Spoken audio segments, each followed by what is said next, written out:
Innal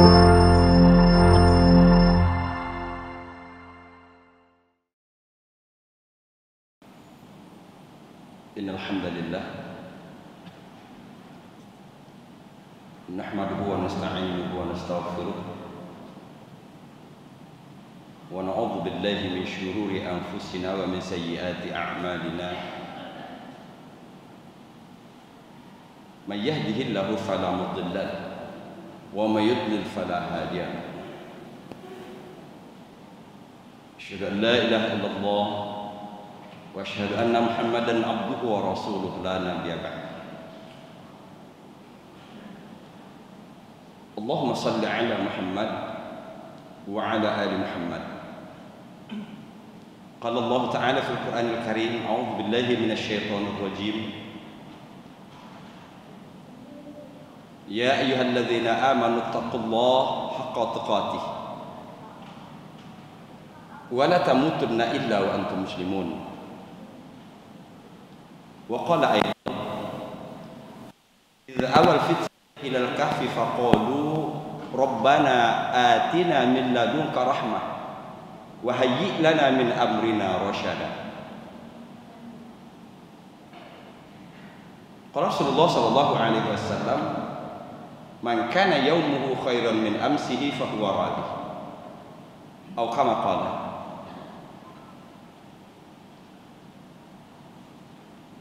Suatu hari beberapa orang Quraisy datang kepada Nabi bertanya tentang roh. Riwayat lain menyebutkan bertanya tentang Ashabul Kahfi. Bahkan di riwayat lain lagi mengatakan bertanya tentang Zulkarnain.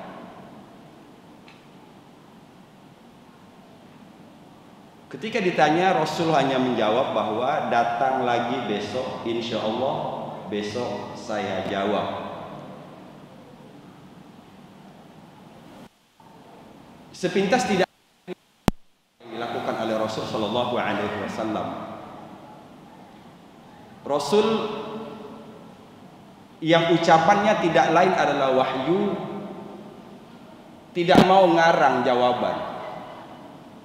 Wa ma yantiqu 'anil hawa in huwa illa wahyu yuha. Kalau hari ini saya tidak bisa jawab, datang lagi besok. Begitu maksudnya.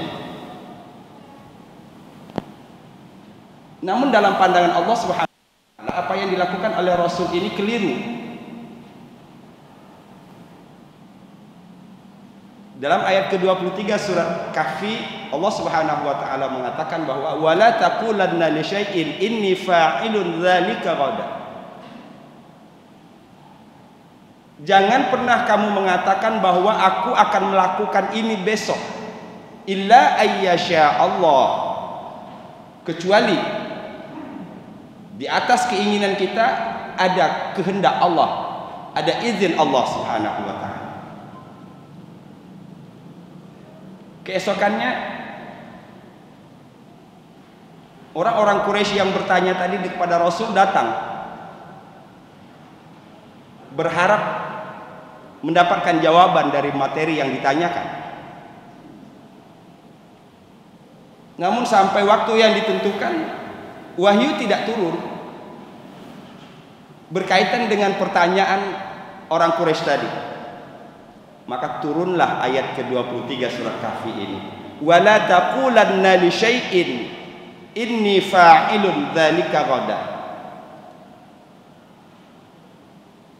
Ma'asyiral muslimin rahimakumullah. Sekelas Nabi kita Muhammad sallallahu alaihi wasallam saja pernah salah. Hanya saja salahnya Rasulullah sallallahu alaihi wasallam maksum, ditegur oleh Allah Subhanahu wa taala, diingatkan oleh Allah Subhanahu wa taala. Wadhkur rabbaka idza nasita. Bahkan lanjutan ayat ke-24 mengatakan, sebut Tuhanmu idza nasita, ketika kamu lupa. Ketika di awal satu ucapan kita tidak melandaskan dengan kalimat insya Allah, maka ucapkan insya Allah itu di saat kita ingat.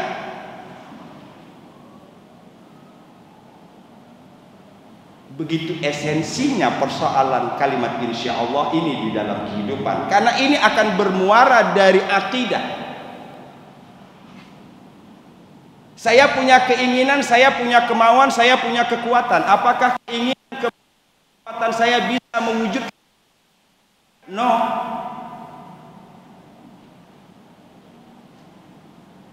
Saya tidak punya kekuatan, saya tidak punya keinginan, saya tidak punya kemauan. Apakah sesuatu bisa terjadi? Ya. Idza arada an ayyaqula lahu kun fayakun.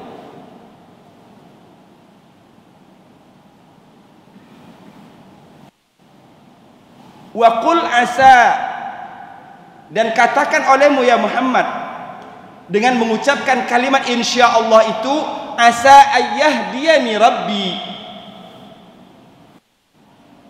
Masyaallah muslimin rahimakumullah. Asa itu dalam bahasa Arab mengandung makna harapan. Mudah-mudahan dengan kalimat insya Allah ini, ayyahdiyani rabbi, Tuhan membimbing aku. Kita lihat, likulli syai'in sababa fa'atba'a sababa. Bukankah segala sesuatu ada sebab? Kewajiban kita adalah mengikuti asbab-asbab itu. Walaupun kemudian kita yakin keberhasilan atau tidak berhasilnya kita tidak tergantung kepada asbab sepenuhnya, melainkan kepada kuasa Allah Subhanahu wa ta'ala. Ma'asyiral muslimin rahimakumullah. Sa'ayyahdiyani rabbi, dengan kalimat insya Allah ini mudah-mudahan Tuhan membimbing aku. Kemana dibimbing oleh Allah? Li'aqrab hadza rajula, agar aku lebih dekat kepada kebenaran, agar aku lebih dekat kepada petunjuk dibandingkan dengan urusan ini.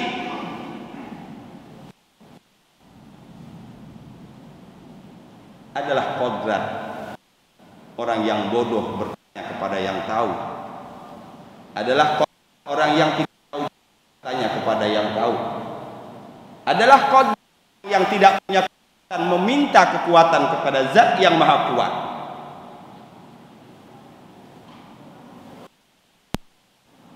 Ma'asyiral muslimin, munculnya rosyada secara bahasa berarti lurus, rosyada secara bahasa berarti petunjuk, rosyada secara bahasa berarti cerdas. Rusdi berarti orang yang memiliki kematangan akal dan hati, orang yang memiliki kematangan akal dan jiwa, sehingga selalu tepat dalam berbicara, selalu tepat dalam melakukan tindakan di dalam kehidupan kita sehari-hari.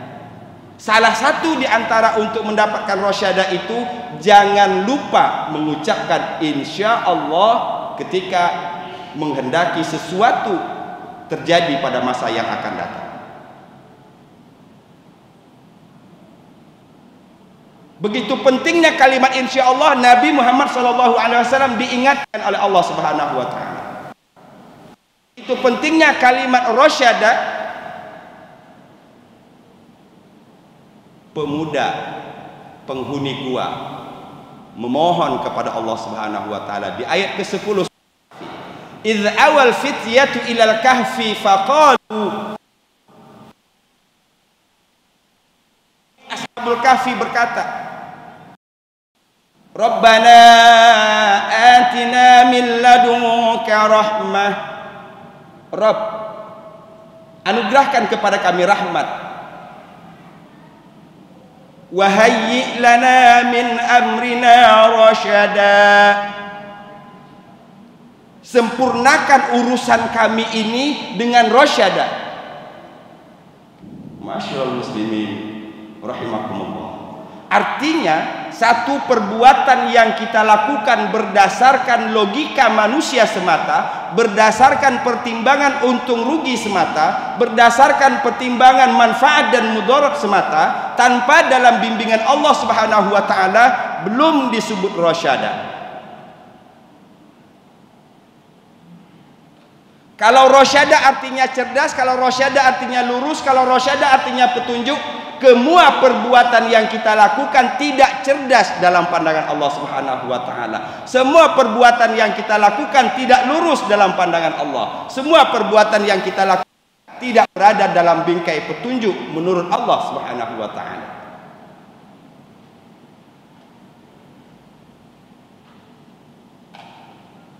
Ketika kaum muhajirin yang sudah beberapa tahun meninggalkan kota rindu akan Baitullah, mereka meminta kepada Nabi tahun ini berangkat untuk melaksanakan umroh. Kita bisa bayangkan betapa rindunya orang Makkah yang sudah sekian lama meninggalkan kota Makkah, yang sudah sekian lama tidak tawaf, yang sudah sekian lama tidak umroh.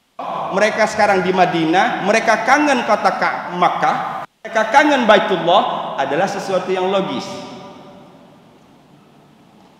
Berangkatlah rombongan menuju Makkah untuk melaksanakan umroh. Namun apa yang terjadi? Sebelum menginjakkan kaki ke tanah suci Makkah, kaum muslimin, kaum muhajirin dari Madinah beserta rombongan dihalang oleh kaum kafir Quraisy, oleh kaum musyrikin Makkah. Kalian tidak boleh ke Makkah sekarang, kalian tidak boleh melaksanakan umroh sekarang. Bisa kita bayangkan betapa sakitnya hati kaum muhajirin, betapa sakitnya hati rombongan yang dari Madinah sudah mau masuk kota Makkah dilarang. Konsekuensinya mereka harus pulang kembali ke Madinah dengan tangan kosong. Lahirlah perjanjian. Kesimpulan dari seluruh perjanjian itu menurut kafilah yang dari Madinah merugikan kaum muslimin. Konsekuensinya berarti bagi kaum musyrikin perjanjian ini menguntungkan mereka. Perjanjian itu bukan win-win solution, tapi perjanjian itu menguntungkan kaum musyrikin menurut versi mereka. Ma'asyiral muslimin rahimakumullah. Apa sesungguhnya yang terjadi? Yang menurut pertimbangan nalar itu adalah benar, yang menurut pertimbangan akal itu adalah menguntungkan, ternyata tidak dalam pandangan Allah Subhanahu wa taala. Karena tidak rosyada. Kalau orang Madinah pergi ke Mekah dibunuh di Mekah. Kalau orang Mekah kembali ke Madinah dipelihara, tidak boleh disakiti.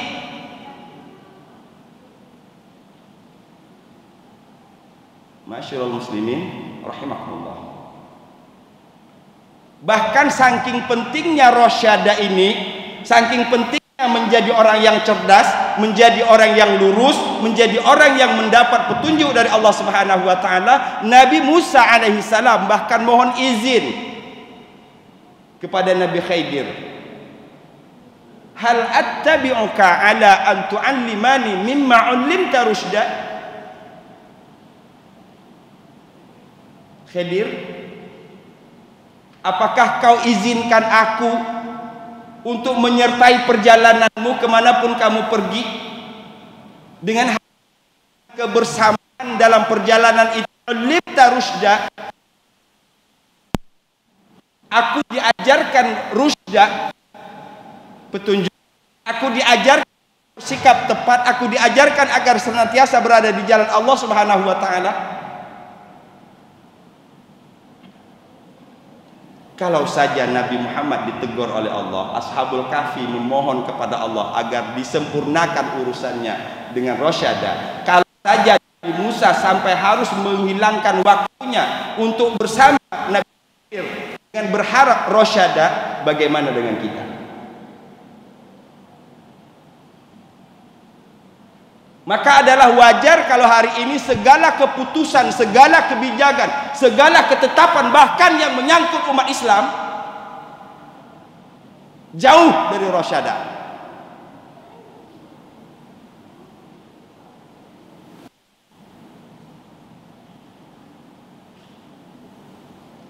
Al-Hujurat ayat ke-7. Allah Subhanahu wa taala berfirman, "Wa'lamu anna fikum Rasulullah." Ketahuilah oleh kalian, di tengah-tengah kalian ada Rasulullah. Lau yuti'ukum fi katsirin minal amr la'anittum. Kalau kamu Muhammad mengikuti segala kemauan orang mukmin ini, kamu akan berada pada satu titik yang disebut dengan anittum.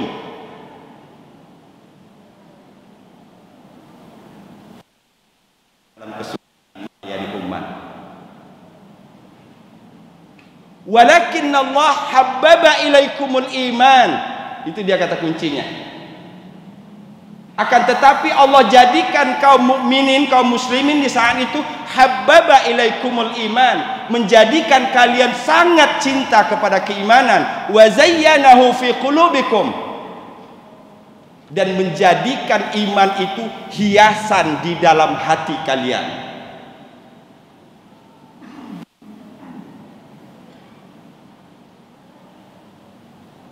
Sudahkah iman yang menerangi akal kita hari ini? Sudahkah iman yang mengontrol hati kita hari ini? Sehingga semua ucapan kita, semua sikap kita, semua perbuatan kita siogianya tidak boleh keluar dari iman. Jadi kontrol dalam kehidupan sehari-hari ketika iman itu dipelihara. Iman akan menuntun kita kepada kebenaran kalau kita menjadikan iman itu sesuatu yang spesial.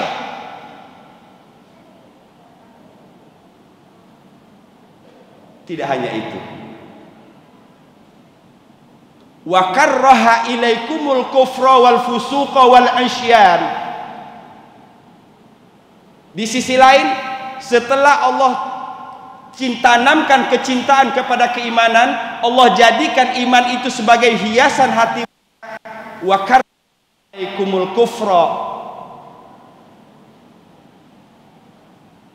Allah tanamkan rasa tidak suka di dalam hati kalian kepada segala bentuk kekufuran siapapun pelakunya. Wal fusuq, dan segala perbuatan fasik. Wal isyan, dan segala perbuatan durhaka. Ma'asyiral muslimin rahimakumullah. Kemajuan zaman identik dengan kompleksitas masalah, kompleksitas persoalan, sehingga dengan berbagai macam kompleksitas itu melahirkan satu sikap yang sulit untuk mengambil keputusan secara tepat dan benar. Kalau dulu kita mau memutuskan sesuatu, tidak terlalu banyak yang kita tahu sehingga kita cepat memutuskan sesuatu. Kalau sekarang dari kiri, dari kanan, dari depan, dari belakang kita dapatkan informasi. Kalau saja kita telan semua informasi itu dan kita tidak punya filter iman, dalam kesulitan itulah syayatin bermain. Dalam kesulitan itulah hawa nafsu bergejolak.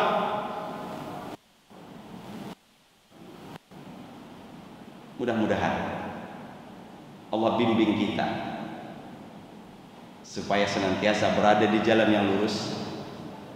Allah bimbing kita agar kita termasuk orang yang memprioritaskan iman dalam kehidupan sehari-hari. Mengapa memprioritaskan iman? Agar segala ucapan, perbuatan, dan sikap kita tepat dalam pandangan Allah Subhanahu wa ta'ala. Amin ya rabbal alamin. Fa'tabiru ya ulil absar la'allakum tuflihun.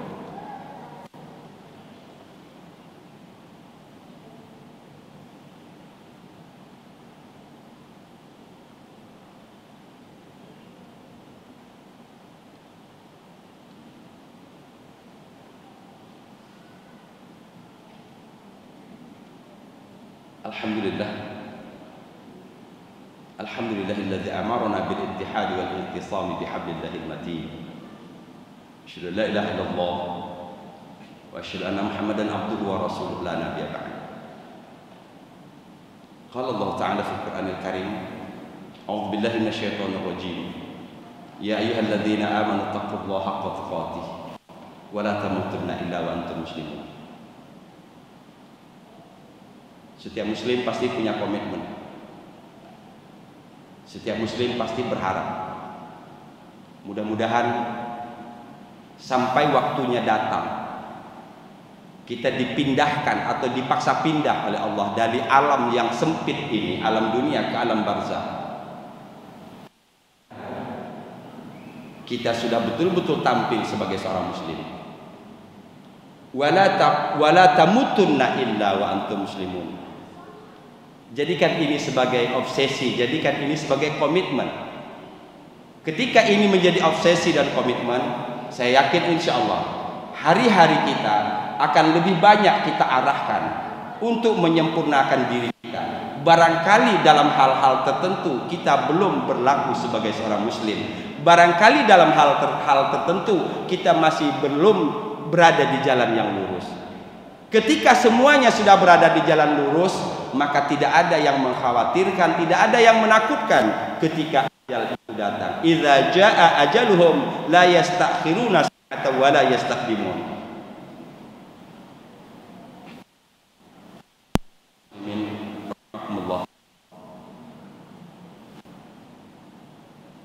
Persoalan yang paling dalam setiap kita adalah bolak-balik perang antara akal dan hawa nafsu. Terkadang sering akal harus tunduk. Belum lagi faktor X. Faktor X-nya adalah syayatin. Dua kekuatan yang harus kita jadikan komitmen bahwa mereka adalah musuh kita. Innahu lakum aduwwum mubin fattakhizuhu adu. Jelas setan itu musuh, maka jadikanlah dia musuh kita. Allah Subhanahu wa taala. Mudah-mudahan Allah akan iman kita dan kita bedakan mana bisikan kebenaran, dan kita tahu mana jalan yang benar, mana jalan yang bengkok. Kita tahu mana jalan yang lurus, mana jalan yang bengkok. Kita tahu mana yang berat dan mana yang datang. Betapa efektif 4 jam yang dianugerahkan oleh Allah Subhanahu wa taala, insya Allah akan diisi, akan diwarnai oleh amal soleh. Amin ya rabbal alamin. Innallaha wa malaikatahu yusholluna 'alan nabi. Ya ayyuhalladzina amanu shallu 'alaihi wa sallimu taslima. Allahumma shalli 'ala Muhammad wa 'ala ali Muhammad kama shallaita 'ala Ibrahim wa 'ala ali Ibrahim wa barik 'ala Muhammad wa 'ala ali Muhammad kama barakta 'ala Ibrahim wa 'ala ali fil 'alamin innaka Hamidum Majid. Allahumma ighfir lil muslimina wal muslimat wal mu'minina wal mu'minat al ahya'i minhum wal amwat innaka sami'un qaribun mujibud da'wat. Amin ya Allah ya Rahman ya Rahim wa ya qadiyal hajat. اللهم افتح لنا أبواب الخير اللهم افتح لنا أبواب الخير اللهم افتح لنا أبواب الخير أبواب الرزق أبواب الصحة أبواب السلامة أبواب السعادة اللهم افتح لنا أبواب الجنة اللهم افتح لنا أبواب الجنة اللهم افتح لنا أبواب الجنة ربنا آتنا في الدنيا حسنة وفي الآخرة حسنة وقنا عذاب النار عباد الله Inna Allah ya'muru bil 'adli wal ihsan wa ita'i dzil qurba wa yanha 'anil fahsya'i wal munkari wal baghi ya'idzukum la'allakum tadhakkarun fadhkurullahal 'azim yazkurkum wad'uuhu yastajib lakum wa la dzikrullahi akbar.